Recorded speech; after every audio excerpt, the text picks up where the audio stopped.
vend Rainer ütles, et sa võid ju sõna ka jagada. Siis ma panin paberile midagi, mis oli mul tõesti südamel. Ja see on küll 500 aastat enne Kristust kirjutatud. Siis Taaveti poolt, aga väga-väga reaalne tänapäeval kõikidele vanustele, lastele, keskealistele, noortele, vanadele, kõigile. Ja mõni on nõus, et me elame ju lõpuaegadel. Ja kui te ei ole nõus, siis lugege piiblit. Ja kui Jeesus oli maa peal, siis ta tõreles oma rahvaga. Tal oli tegemist nendega.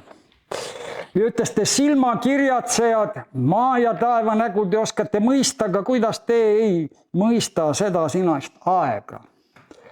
Need inimesed siis tundsid hästi loodust ja ennustasid looduse pealt tulevikku, aga ei märganud, et nende keskel liikus neid lunastama tulnud Messias, Yeshua HaMashiach. Lõpuaegade märgid sünnivad igal pool meie ümber, kui me paneme tähele.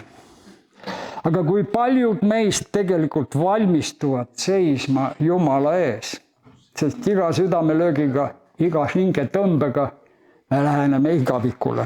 Ja see on väga tõsine ja reaalne fakt. Sest ees on igavik ja igaüks peab varem või hiljem saama ilmsiks Kristuse kohtujärjes, nagu on kirjutatud, sest me peame kõik ilmsiks saama Kristuse kohtujärjes, et igaühele tasutakse seda mööda, mida ta ihus olles on teinud, olgu see halb või hea. Ja selle sõnumi pealkirjaks on siis, miks paganad möllavad. Ma arvan, et sa oled näinud, kui vaatad ümberringi, et segadus järjest kasvab seoses teaduse arenguga, internetiga, globalismiga ja kõigi nende ümberringi nähtustega. Need, kes on vanemad ja kes on juba juuksed kaotanud, need teavad, kui kiiresti on need asjad kõik sündinud. Uskumatu kiirusega, sest alles me õppisime käima, rääkisime ja nüüd on juba sellised võimalused, mida tõesti ei osanud ette arvata need, kes kuidagi salakesi vaatasid oma tehtud antenniga Soome televiisorit. Me elame ajastul, kus igal tasemel rünnatakse Jumalat. See ei ole küll veel Harmagedoon, aga kogu inimkond liigub selles suunas järjekindlalt.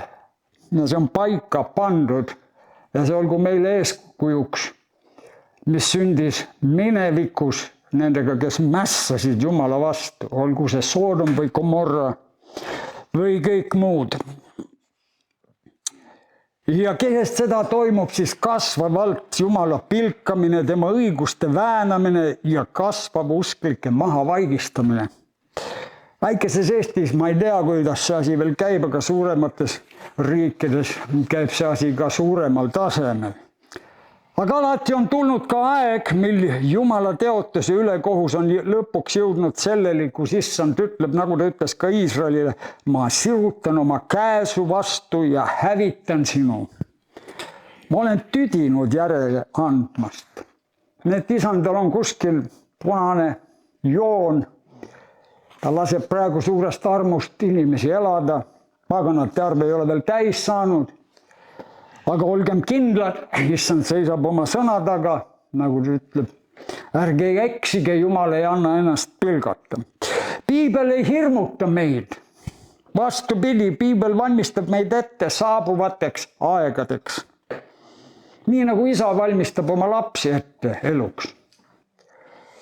Meie esimese vabariigi valitsus ja kirikud ei sallinud hoiatusi ja saabuva katastroofi eel manitses president rahvast rahunema. Kõik on okei, mõni aasta ennem seda 38. aasta kõnes, kui te seda loete, absoluutselt rahulik. Kõik on nii tore, meid ei huvita see, mida teised mõtlevad ja sõjakõmu seal kuskil sealpool horisonti. Ja kui siis asjad võtsid järsu pöörde ja tuhanded leidsid end korraga Siberis, siis oli juba hilja. Aga Jeesus kutsub meid olema kained ja valvsad. Jeesus kutsub meid olema kained ja valvsad.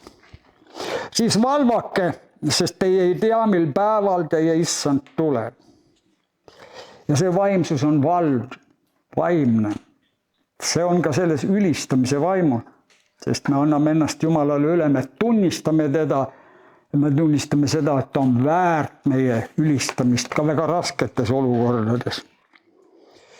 Sest nõnda nagu noapäevil, nõnda on ka inimese pojapäevil. Nad sõid, jõid, võtsid naisi, läksid mehele, kuni selle päevani, mil Noa laeva läks ja tuli vee uputus ning nad kõik hävisid.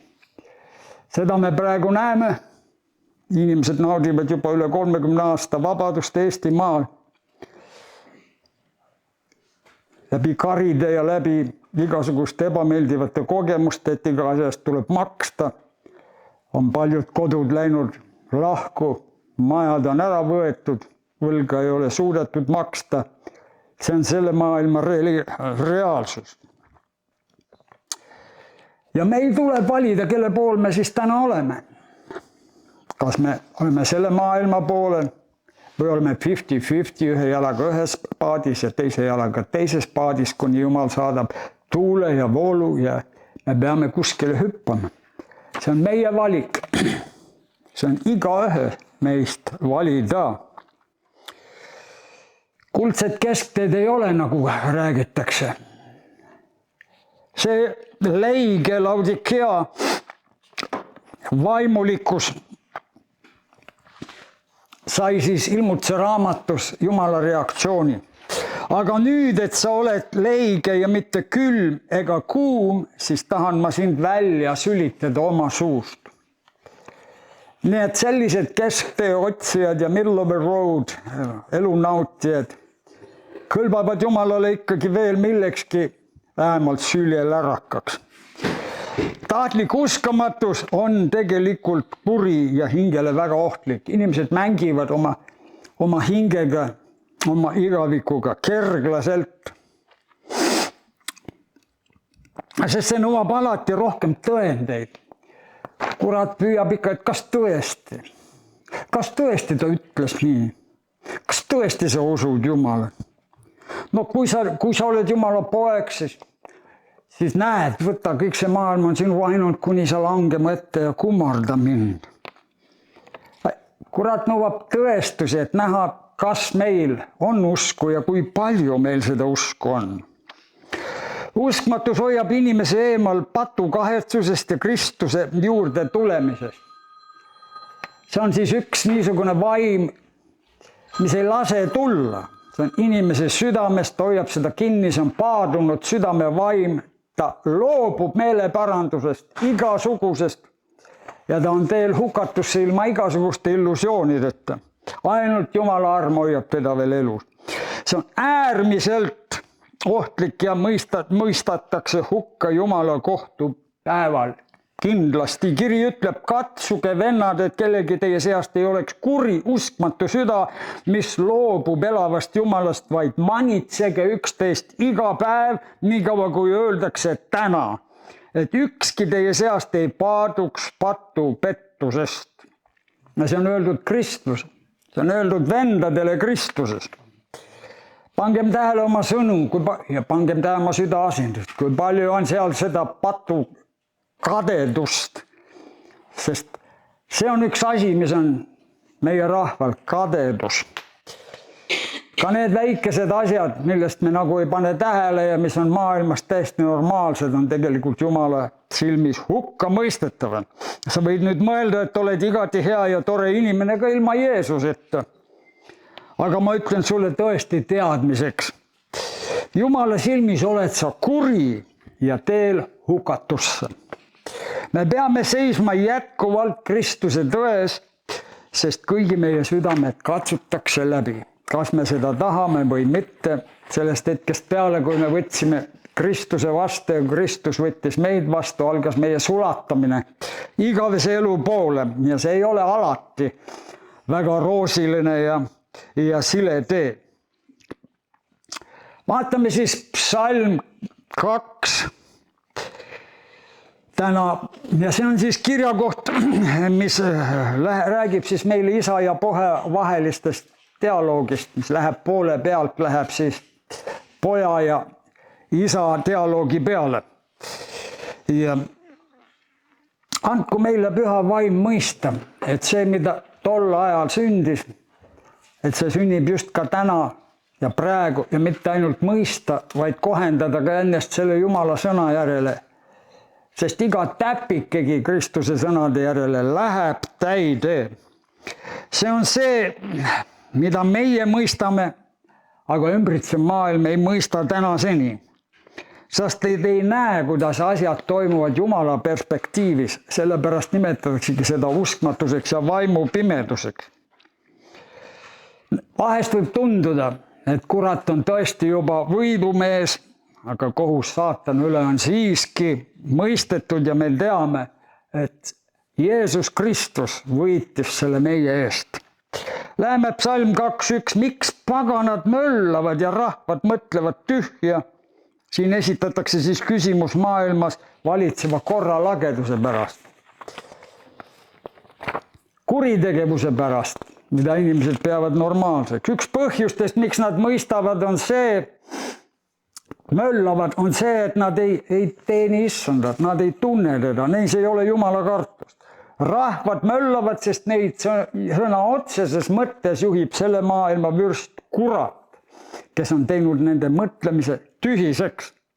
Ja kuradil on suur viha, sest ta teab, et tal on pisut aega. Salm 2. Ilmamaa kuningad astuvad esile ja vürstid peavad üheskoos nõu Jehova ja tema võitu vastu. Ja mida need targad mehed siis seal oma suurtel kokkutulekutel ja nõupidamisel omavahel arutavad? Mida need kohtunikud siis oma uute seadustega kõik vallandavad rahva keskel? Salm 3. Kiskuge katki nende ahelad ja visake menestelt ära nende köied. Sõna Kristus on siis kreeka keeles, me teame Kristos ja heebrea keeles on see Mashia, võitud Messias. Selle vastu, tema vastu nad siis mässavad. Lihasse tulnud Jumala vastu, kes tuli päästma maailma patuseid ja mingeid muid tõdesid ei ole teisi lunastajaid. Kõik teed ei vii Jumala juurde. Ainult Kristus ja kellegi muu sees ei ole päästet, sest taeval ei ole antud inimestele ühtegi teist nime, kelle läbi meid päästetakse. Ja kiri ütleb, et ilmamaa juhid peavad üheskoos nõu Jumala vastu. Need on need mehed, kes juhivad rahvaid, kontrollivad meediat, kontrollivad haridussüsteemi ja kõike, mida veel saab eales kontrollida. Need on need, kes ei nõustu Jumala ja tema võituga. Nemad tahavad teostada oma plaane ilma Jumalata. Kristus tuli päästma oma rahvast, aga tänaseni pole juudid veel oma messiat vastu võtnud. Budistid ei tunnista Kristust messiaks. Moslemid ei usu eladeski, et Allahil võib olla poeg. Ateistid valetavad kõigepealt iseendale ja usuvad, et Jumalat ei ole olemas. Rahvad möllavad oma mõtete tühjuses Jehova ja tema võitu vastu. Needsamad vaimud, mis juhtisid siis Nimrodi juba Paabeli ajal ehitama seda suurt torni, needsamad vaimud hulguvad täna ringi mööda maailma ja vangistavad ja nõiuvad ja saadavad korda suurt kurjust ja tegusid. See on siis maailm, milles me täna elame, kallid vennad ja õed. Joosu ütles oma rahvale, siis valige endile täna, keda te tahate teenida. Ka Eesti rahvas peab valima, kas me teenime Jumalat ja Kristust või möllame me oma mõistuse tühjuses kõikväelise Jumala vastu. Kuldsed keskteed ei ole kõik vahepealsed ja leiged tahab Jumal oma suust välja sülitada. Majanduslik õitseng, kultuur, kunst ja haridus ei jää seisma Jumala kohtupäevil. Oma mõtete tühjuses Jumala vastu mässajate loosung on Salm 3, kitkugem katki nende ahelad ja visake menestelt ära nende köied. Need on kurjadest vaimudest juhitud valitsejad, kes arutavad omavahel, kuidas vabaneda armsast Kristusest, keda me kiidame, ülistame täna keset kogudust. kes tuli kuulutama vabaks saamist seotuile, nägemist pimedaile ja tooma vabadust rõhutuile. Jumal on andnud ka meie rahvale vabaduse. Kiitus. Nad on nagu need, kes seda sõnumit kuuldes tahtsid visata Jeesuse mäekünkalt alla. Nagu pimedad teejuhid, kelle kohta ütleb Jeesaja, selle rahva juhid on eksitajad ja nende poolt juhitud on viidud segadusse. Ja neil on võim ja vahendid, kuidas eksitada ja viia eksitatuid segadusse. Aga see ei jää Jumalale nägemata. Salm 4 ütleb, kes taevas istub, naerab, issand irvitab neid. Me näeme, kuidas inimesed ülistavad kõike muud peale Jumala. Kuidas valitsejad tõusevad ja püüavad jagada tervet maad. Kisklemine, tõmblemine. Kuidas Jumal surutakse välja riigiasutustest, kodudest ja uue põlvkonna teadvusest. Kuidas Jumalat püütakse asendada progressi ebajumalatega. Aga võitud Kristus ütleb ka Eesti rahvale, ükski ei saa isa juurde muidu kui minu kaudu. Mina olen uks, kui keegi minu kaudu sisse läheb, siis ta saab õndsaks. Jumal ei ole inimene, et ta valetaks, ärgem eksigem, kõik teed ei vii Jumala juurde. Aeg teha vahet õige ja peaaegu õige vahel. Sest sellest sõltub iga inimese igavene tulevik. Aeg otsida Jumala riiki ja mõelda sellele, mis on ülal, seal kus Kristus on istumas isa paremal käel. Aeg jätkata usus kasvamist ja mitte kahanemist. See on meie kodutöö. Seda ei saa keegi meie eest teha. Jumal näeb kõikide mõtteid, ka kõige salajasemad mõtted südame põhjas. Motiive, mis selle mõtteid põhjustavad. Tagajärjed ei jää tulemata neile, kes möllavad. Neile, kes kasutavad oma võimu iseenestele karjääri tegemiseks. Salm 5. Oma vihast ta kõneleb siis nendega ja oma raevust ta teeb neile hirmu. Valitsejad planeerivad majandust ja sõdu ja suured korporatsioonid loevad raha. Aga oma plaanide teostamisel ei arvestata Jumalaga. Ahnus, ülbus ja kadedus. Sinna saadame pomme ja neile anname armu. Selle kiidame heaks ja selle kuulutame kurjaks. Ja kes ei tee meie tahtmist, seda pigistame sanktsioonidega. Jumal näeb ja kuuleb. Tubla vesi on tõusmas ja juba surub paisu laudadele. Lauad ragisevad juba ähvardavalt. Tubla vesi tõuseb ja surub. Lähenemas on Jumala kohus ja varem või hiljem tuleb otsus. Sina oled mu hüljanud, ütleb issand, ja sa oled taganenud, seepärast ma sirutan oma käe sinu vastu ja hävitan sinu, ma olen tüdinud järele andmast. Jumal näeb, kui palju Eesti rahvas ja tema valitsejad teda täna tänavad või ei täna. Meile antud vabaduse eest, mille eest ei maksnud me ühtki veretilka. Kui palju me loodame oma mõistusele ja rahale ja kui palju me loodame tegelikult Jumalale. Ja kui me ei usu ega looda Jumala peale, kes päästab meid siis issanda kohtupäeval. Ja mis saab kõigist neist, kes täna Jumala vastu möllavad. Tänu issandale, et üle maailme tulvavesi pole veel valla pääsenud. Sest ta ei taha, et keegi hukkuks, vaid et kõik tuleksid meele parandusele. Jumal kutsub meid uskuma ja järgima tema poolt seatud kuningat ja kuningat, kelle valitsus ei lõpe ka siis, kui kurat ja tema järglased on heidetud tulejärve. Salm 6-9, aga mina olen seadnud oma kuninga Sionile, oma pühale mäele, ma annan teada Jehova otsuse, ta ütleb minule, sina oled mu poeg, täna ma sünnitasin sind. Küsi minult ja ma annan paganad su pärandiks ning ilmamaa otsad su omandiks. Sa peksad nad puruks raudkepiga ja lööd nad katki oma potissepa tehtud asjad. See on rahvaste tulevik, kes järgivad kuradit, kes ei paranda meelt. Hoidkem palves oma lähedasi ja ka oma vihavaenlasi. Nendest kirjatöö kohtadest võib lugeda isa ja poja vahelist vestlust, kes näevad kõike, mis maa peal toimub, ka just praegu. Ja Ilmutuse 11.15 kuulutab Kristuse triumfaalset ja lõplikku võitu. Ja 7. ingel puhus pasunat, siis sündisid suured hääled taevas ning ütlesid, maailma valitsus on saanud meie issanda ja tema Kristuse omaks ja tema valitseb ajastute ajastuteni. Kiitus issandale. Meie Jumal on elav ja tema kuningriiki ei saa ära kaotada ja teda ei saa keegi kuninga troonilt tagandada. Salm 10. Niisiis te kuningad, saage mõistlikuks ja ilma oma kohtumõistjat laske end noomida. Teenige Jehovat kartusega ja ilutsege värisemisega. Pärast hoiatavat noomitust kutsub Jumal selle maailma valitsejad lahti ütlema oma mõistmatuse tühjusest. Kutsub Jumal parandama meelt, mõtlema tema peale. Salm 11. Andke pojale suud, et ta ei vihastuks ja teie ei hukkuks oma teel. Mingem Kristuse juurde. Siira südamega inimesed suudlevad kaduvaid asju.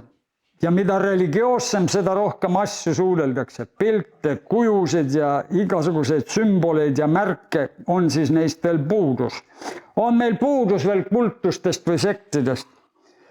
Aga Jumal kutsub meid lähedasse osadusse igavesti elava Kristusega, et me ei lõpetaks hukatusest, sest tema viha sütib pea, ütleb salm.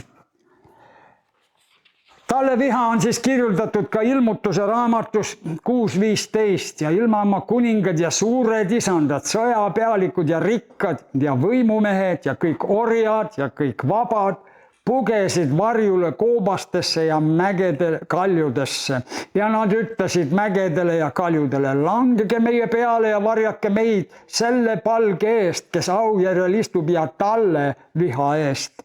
Sest on tulnud tema suur vihapäev ja kes võib püsida. See on siis reaalsus. Et seda ei ole juhtunud täna õhtul veel, on ainult Jumala arm.